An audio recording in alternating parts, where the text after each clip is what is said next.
I would say that one of the biggest challenges that anyone in the streaming space, including my current clients, are facing is how do you more efficiently feed your content budget? So content is increasingly more and more expensive. Sports fees have gone through the roof. They're kind of a necessity for most streamers because you need that every single day thing versus, wow, I love White Lotus. I watched all of it. Now what do I do? So the sports provide that constant thing. One of the things that I'm really excited about is how companies like Mountain, which is basically looking at taking the efficiency of social and search and applying it to streaming television so that the ads that you see are different from the ads that I see, and you can track back performance, like did you sell more pizzas? Did more people buy more cars? Those type of companies that allow the media companies to be more efficient in every single one of their ads, then the clients are willing to pay more for them, and then you can afford the diet you need to have to sustain your audience. This is The Media Machine, where media, business, and innovation intersect. Hi, I'm Johanna Salazar, and I'll be your host as we examine the future of content, technology, and entertainment through the lens of four key pillars: process, profit, people, and planet. I'm joined by Peter Blacker, founder of Navigating the Next and former EVP of Streaming and Data Products and head of DEI for Global Ad Sales at NBC Universal. Peter is a pioneer in multicultural media, digital innovation, and advertising strategy. Over his 20-plus year career, he's launched bilingual studios, built inclusive content pipelines, and led groundbreaking ad formats like pause ads and power breaks on Peacock. He's known for creating authentic, data-driven storytelling experiences that drive revenue while reshaping the relationship between culture, technology, and media. Today, we'll explore his journey, his insights, and what's coming next in the rapidly shifting media landscape. Hi, Peter. Thanks for being Hey, here today. thanks so much for having me. That's quite an intro. My gosh, I love it. Thanks. I I hear know. it all in one place. That's You're such scary. an impressive person. That's exactly why we wanted you here. You are one of the pioneers in so many of the things that we're now experiencing today.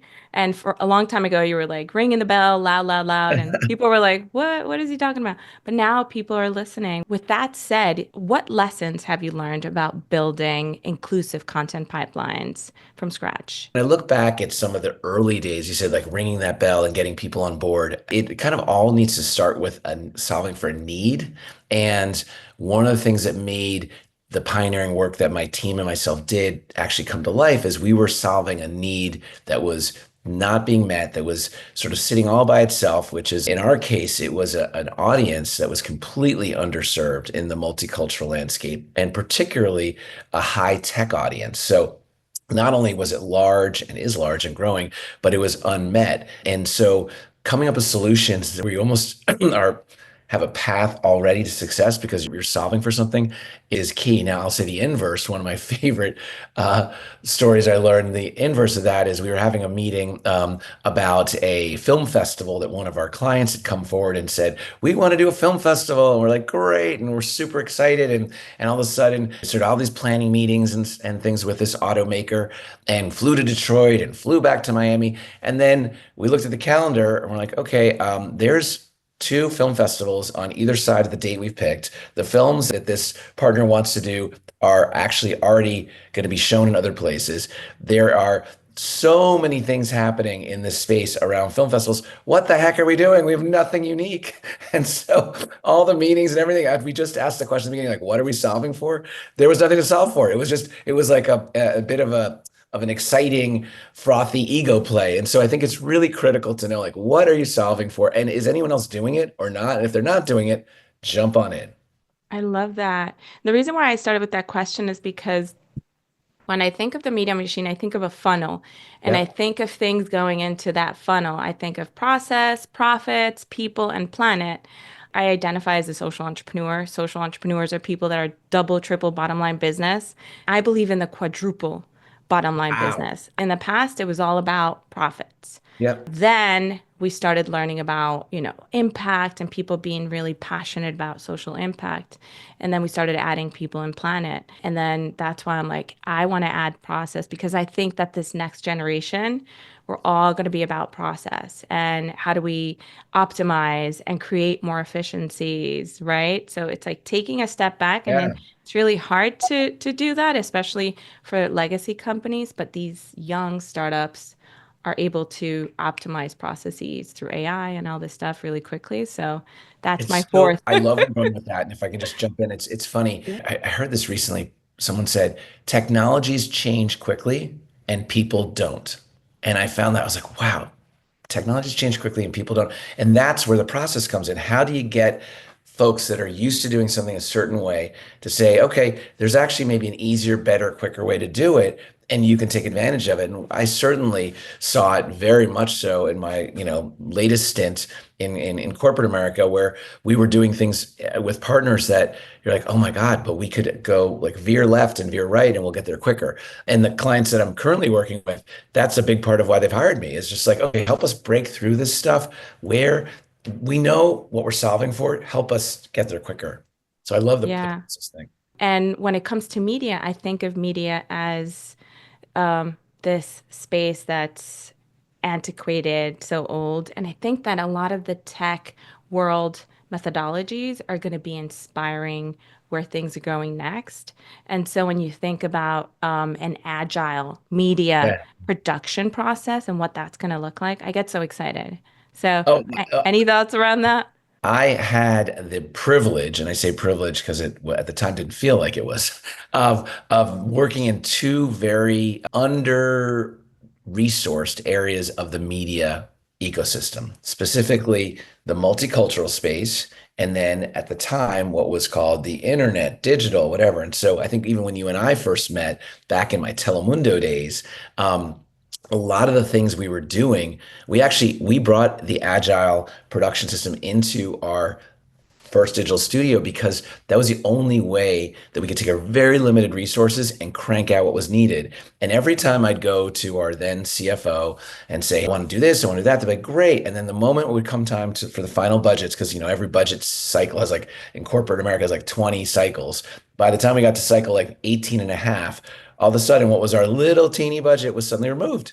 And you're like, what happened? And like, well, you got to make do with less. And so you had to figure out how can I do multiple processes at the same time that are not dependent on completion of one, but you're constantly moving. Otherwise, you're not gonna get things done. So we kind of had to do it, which was not typical inside NBC Universal. And then when I moved over to a more corporate role overseeing all the brands, it was funny because people looked at me like I had three heads. They're like, well, why are you doing this way? I'm like, because even though we have a lot of resources, we should act this way and we can do more. Well, speaking of that, pause ads and power breaks. For Yeah. anybody listening to this, what the hell is that? Sure, sure. So pause ads are, I think, one of the most interesting things to come into streaming because they're advertising, but it's done in a way where weirdly enough, the advertising time itself is completely in control of the person pausing. Something we found when we were launching Peacock was that we had a bunch of launch partners that we wanted to create products with. And they said, let's have fun with this break period.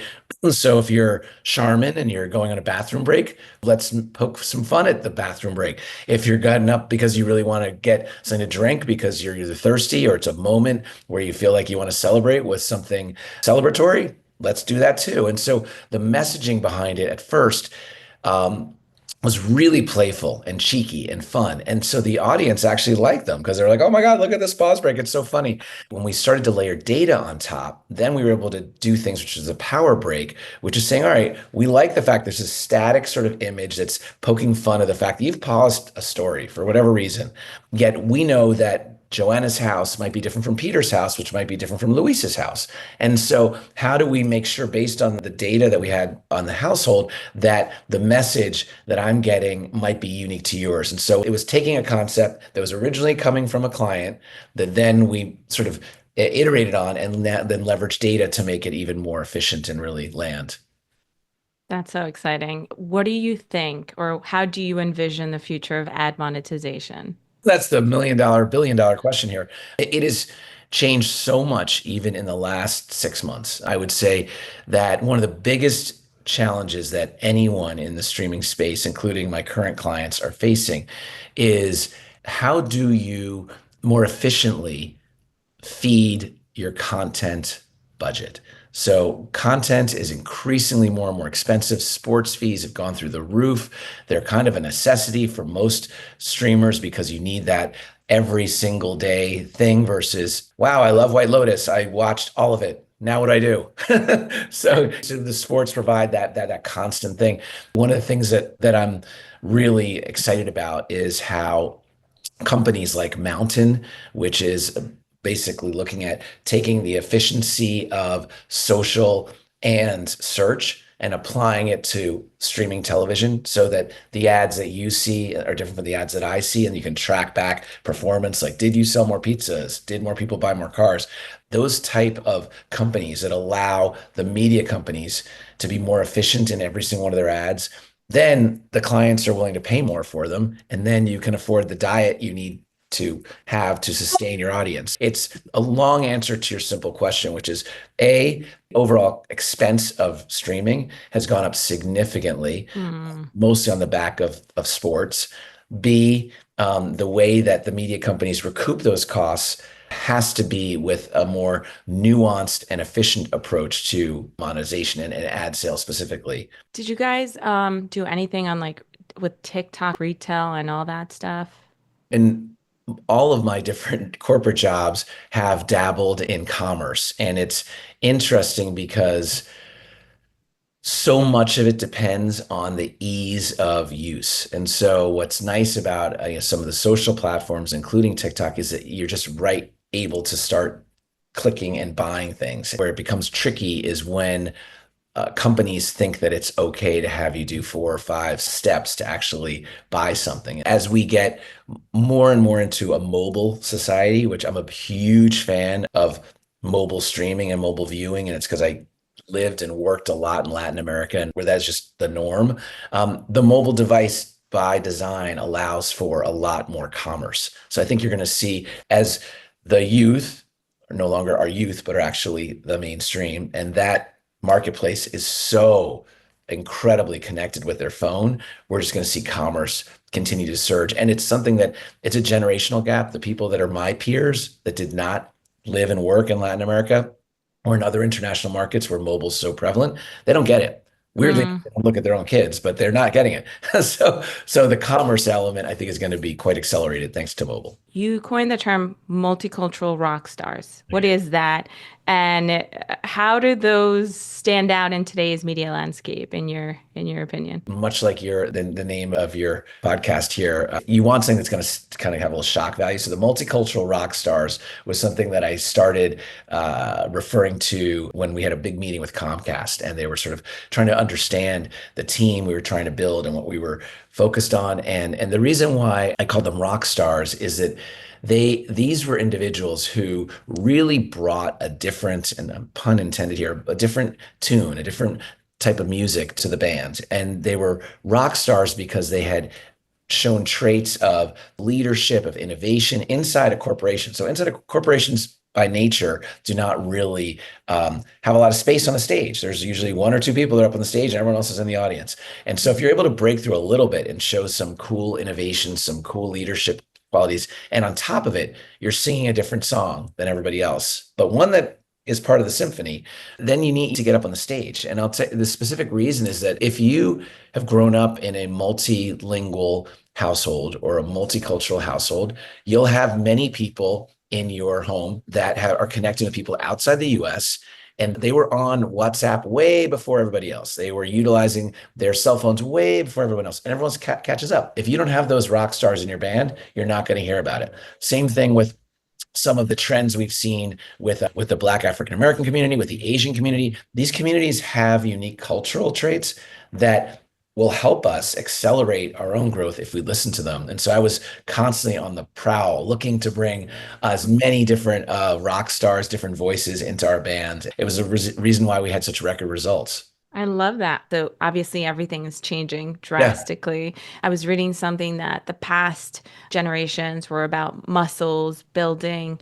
This previous generation was about brains. This yeah, next generation is about heart. yeah. How can companies better retain like and attract talent today? One of the beautiful trends I'm seeing with a lot of the younger people that I'm working with, which is increasingly most of the people I work with because we're getting older, the key word that I'm seeing flow through a number of different age groups below mine is the focus on authenticity, the authentic self, the authentic purpose, the authentic, like, what are we doing here today? Like, why does a company exist? Why am I getting out of bed? Why am I drinking this coffee?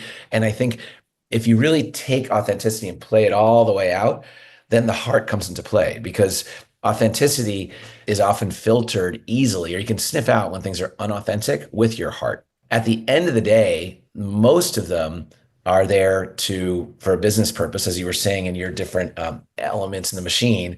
That profit part is important. You cannot make a profit if you're not actually authentically serving an audience, and you can't authentically serve an audience if you don't understand it. And Hmm. understanding it means you need to have people of all different backgrounds in it. It's been interesting to see this whole journey of multiculturalism and this original idea of there's a general market and there's everybody else. No, there's just one marketplace and everyone buys cars and everyone buys coffee. And just how do you, if you're a company trying to attract customers, how do you do more of it? Yeah.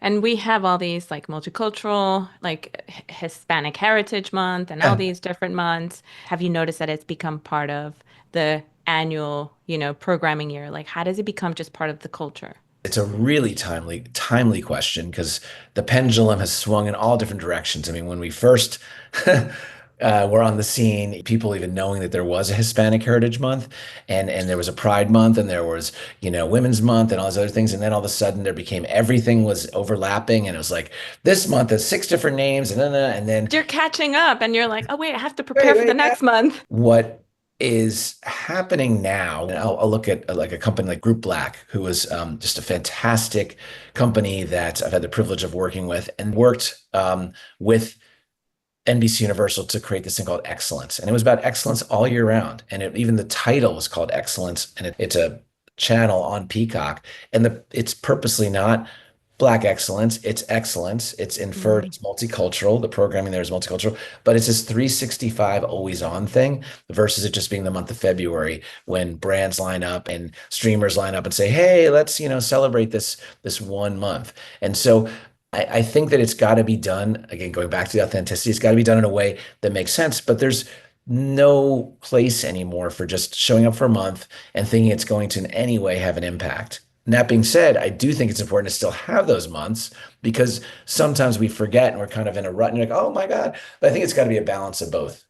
Soccer, FIFA, World Cup, the Both. United States. Please tell me what's happening. What are you Yeah. doing? What do you think? No, You're in Miami. yeah, I'm in Miami, which, I'm thrilled that we have a very important set of games here.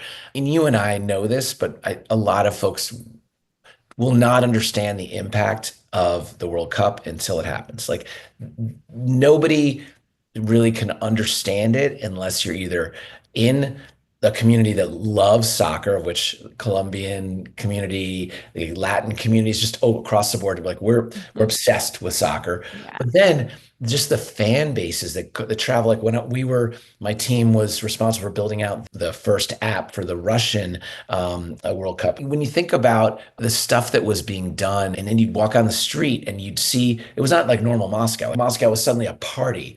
And you're thinking like, okay, Miami's already a party. How much more of a party is it going to be? It's going to be blowing people's minds out. So wherever these games are going to be held, including like Philadelphia, yeah, Philadelphia definitely has had big sporting events, but they're never going to have anything that's like this. And just the fact that they've also added more games. So one of the things that would always bum me out is like, wait, the US didn't qualify again, or like Italy didn't qualify. I was at a World Cup when they won in Berlin and they're not even qualifying. Now, with the expanded, for the first time ever, number of qualifying teams, it's like a 30 or 40% more matches in the beginning. So it's just going to be like boom, boom, boom, boom, boom. And you know what? We need it. We need happy things. We need Yeah. nothing unites people more than sport. And it's just, I'm glad it's on the horizon. Yeah. What about women's soccer? Oh, well, women's soccer has been so ahead of the curve for a while, and just women's sports overall. The other thing is, looking at what's happened just to women's sports overall, Caitlin Clark included, and just a whole surge of focus on, just a whole perspective. It was sort of like soccer was by itself. Now it's like, no, there's an entire universe and people are getting excited. I just wish we all had more time. I mean, the fact is, between different leagues and championships and sports, and then you've got like, it's like, I need more time in my day. So you've been a bridge between traditional media and tech innovation. How do you see technologies like AI, AR, VR, and all these immersive technologies impacting what's coming up? And what are you most excited about? What's interesting is some of these we've been hearing about forever. I go back to our earlier days working on the Telemundo brand and some of the first goggles we were putting on to do like, AR, augmented stuff. And we definitely were on the forefront of that. And I think that's something which will always be exciting. But to me, of all the list you said, the one that's going to have the most impact and already is happening, but it's like early days, is the AI of it all. And I'll give a specific example. Like the amount of rote work that exists in the media business that can be eliminated by AI. I'll just stick with just media planning, the optimization of plans, the ability to go in and know which clients are active, which are not, all are very, very human. I mean, roles that, to be honest, for many companies, they couldn't afford to do in the US. So you'd offshore them. So it'd be somebody who knew nothing about your business, but was a very cheap form of labor. And now Hmm. you're like, actually, I'd rather bring it in house, have it sit here, but it's going to be some sort of machine and make me stronger and better. We need to really embrace it. But then that's on just like more of the paperworky type stuff where I find it gets really interesting going back again to this company Mountain that I was referring to that does the individual ads per different device or household. Having individual and different creatives, like the fact that it used to be so cost prohibitive to have, let's say, even a Spanish language creative and an English language creative. So many companies are like, oh, we can't do Spanish because of, and I'm like, and now, not only can you have Spanish, but you could have multiple protagonists so that your version may have this, person that features somebody that you really love and like, and my version might have something different. And if I don't react to it, I won't probably see that again. And so that AI element of being able to quickly iterate and move and even generate stuff, I don't think we've even really fully grasped what that means specifically for the media machine, specifically for everything you're focused on. Yeah. No, the other day I was watching a case study that Evan Shapiro did Yeah. with Paramount I used to work with them at for, NBC. Yeah. did you see it? The Algo Wars thing? I haven't seen that yet. It's crazy. They had to create a promo clip for Yellowstone, Right. and they had a traditional editor, and they gave him 4 hours, and then they took a young filmmaker out of school. She just learned all these technologies, so they gave them both 4 hours, and then at the end of the 4 hours, they came and they started with the traditional editor, and he was like, "Oh, I was so stressed out. I only had 4 hours, and I had to log and this and that, like do everything by myself, and this is what I came up with." And the clip was amazing. And then the young filmmaker was like, well, the first thing I did is I programmed my GPT and blah, blah, blah, blah, blah. And I put in the RFP, I put in the brief. And then she's like, it took me longer to explain this to you guys. By the end of that, I had 75 clips or some crazy number. And then she showed a clip and it was very similar to the one he did. And so the Paramount executives were blown away. And she also was able to download it and upload it to, or create different versions, like 6 different versions for all the different platforms in 6 different languages. And there were just some glitches on the graphics, and it was just blew everybody away. I'll send it to you. Recently, I worked with a couple clients where they were basically trying to do iterations on the fly. And it's just the only time it gets a little tricky is when you're talking to a creative agency because like, wait a second, what about what? And so Yeah. where I think again the pendulum swinging is exactly the example you used, which is okay, leverage both. It's not either or, it's yes and. I'm just realizing my own real life experience was launching my company earlier this year. We're trying to come up with different concepts and logos and stuff like that. And so the whole thing was very much at first a slow process because I'm like by myself again, party of one, trying to do all this stuff, come up with a logo.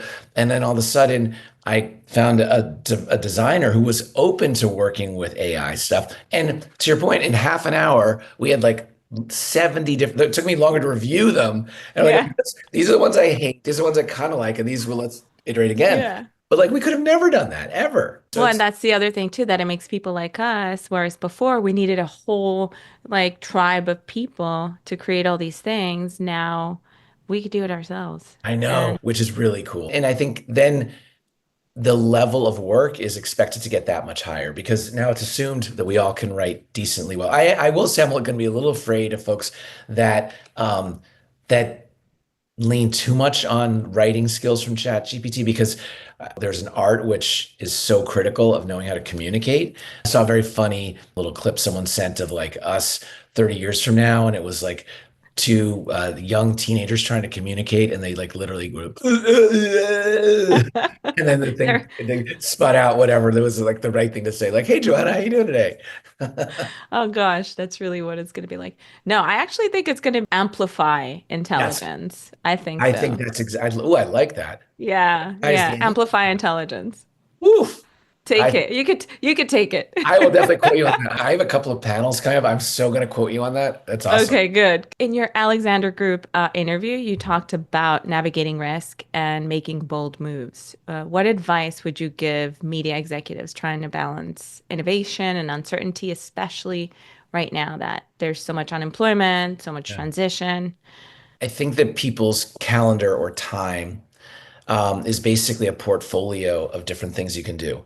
So if you want to just spend all of your time, your calendar, your calls, your whatever relationships in just a comfort zone of things you know and do, you actually in today's world really are a high risk. And it used to be the inverse. It used to be if you take some risks, you may be at risk. Now it's like if you're not taking the risks, I think you become in some ways almost non-critical to the mission and you're not offering anything other than kind of holding a seat. We're in a world with increasing focus on efficiency, and efficiency abhors barnacles. Barnacle just sitting there, it's like, well, let's just scrape this off, we can go faster. In the past there were a lot of folks that and big companies just sit there and like barnacle onto the side of a boat. And so my advice would be to make sure that you are finding in your spectrum of time, your portfolio of time, a certain part, yes, get the job done. You're hired to do something, hit those results, but always dedicate 15 to 20% of your brain power, of your calendar to something that's not being done, that's out there, because that will kind of, it's a little bit of your insurance policy that as, they start scraping the barnacles off the bottom of the boat, you're not a barnacle. I'm part of the new, tiller that they're using to steer the boat that didn't exist before. And if you're not in a role currently and you're looking for something, the risk thing is a different piece of advice. It's really lean into the people because taking that getting out of your own head of, oh well, maybe someone doesn't need anything. People are just busy, and I can't tell the amount of clients that have come as a result of me just saying hi and like, oh my God, Peter, I forgot you launched your company. That's right. And some of them are really good friends of mine. Like, I just totally forgot. Oh, can you do this project? Oh, can you do that? Like, just you really need to, back to your media machine, need to work the machine. The people part of the machine is critical, and just Yeah. constantly communicate, communicate, communicate. Love that. So tell us what's next for you. We know that it's navigating next. Tell us, what does navigating next do? Navigating the Next is an advisory group that I've launched that is focused on helping unlock value from media and media adjacent businesses. So specifically, if it is a company that is sitting on a tremendous amount of IP and content, and maybe they've been making money a certain way, but they haven't looked at incremental opportunities based on what they've already invested, I've leaned in and trying to help them come up with ways to do that. Also, companies that maybe are not bridged into yet or connected with some of the folks that I've worked with before that Hmm. are in a sea of either ad tech or different AI related businesses, and they just don't know who to even talk to at some of these larger companies. So the whole concept was like the next thing that's coming at you, how do you, to your point, make money from it, bring people along for the ride, help people grow their businesses. So there's a lot inside of it, but at its very core, it's just helping expand value for people and processes and content that are already on the table that might be missed. I love what you're doing. Thanks. It's really fun. I mean, after 20 years at NBC Universal, it was a big shock and do something different and change, but I've been wanting to do this for a really long time. So just got to jump and do it. I know, I know. I was talking to Larry Jones one time, a former president of TV Land, and he was like, I wish I would have become an entrepreneur in my 20s. And that's what I tell my kids now. Just do it Yeah. now because it's so much more fun. Is this your first time? It is my first. I would say I'm loving that I'm doing it in my 50s because of the people that you know and the name of the company I launched is called Navigating the Next. It's really hard to navigate the next without knowing people to help you navigate. And while I think I might have had some great ideas in my 20s, I don't know if I had the right teams in place, both internally and externally, to actually be able to bring them to life. So for me, the timing is really ideal. One of the most interesting things is my calendar, which in a big corporate job, you just find yourself in meeting after meeting after meeting, and you don't even necessarily know how you got on the train, and you I certainly don't know know. how to get off. And so one of the things that I was most shocked was I was like, wait, I can actually decide to have a meeting with Johanna, or I can decide not to do that. And that's just a very different thing. Whereas before it would be like months out. I'd be like, Yeah. you You don't have have to get a to. bunch of Ugh. approvals. And they were not necessarily adding value. So I think given today's rapidly changing media world, flexibility is key, and including flexibility in your own and your own calendar to be able to meet people and hear what's going on and really get out of just rote answering emails and being in Zoom calls. So that's been a very fun that's been a very fun change. How can people connect with you? And are you open to content creators reaching out to you? Yeah, I'm very open to working with folks. First of all, I love what I do. I love our industry. I love helping people. Probably the best places to find me are either through the site that I launched, which sounds long, but it's easy to remember, which is navigatingthenext.org, or also just through LinkedIn. Peter Blacker on LinkedIn is an easy way. Either way, to find me. And I think that we're at a really exciting time where you have this mix of what used to be sort of fragmented cultural existences in the world now being this wonderful mainstream melting pot. You've got this fantastic mix of technologies where people are on all kinds of devices, and you have a need for folks to find new ways to generate revenue and profit from their efforts. That mixture of the three things is something that gets me up in the morning and excited. Peter, this has been so awesome. Thank you Thanks. so much for being here. I encourage all the listeners and viewers to come find you, drop a line, say hello, Yes. and check out your new company. Thanks so much for inviting me on. It was a Thank pleasure to you. do. Thanks for listening to our show. Be sure to rate, review, and subscribe wherever you listen to podcasts. You can follow us at the Media Machine Podcast on YouTube, Instagram, TikTok, Facebook, and X. The Media Machine is hosted by Johanna Salazar. Our producers are Mia Vinciguerra and Johanna Salazar. This episode was edited by Andres Cote. This episode features music from Envato Elements. Thanks for listening.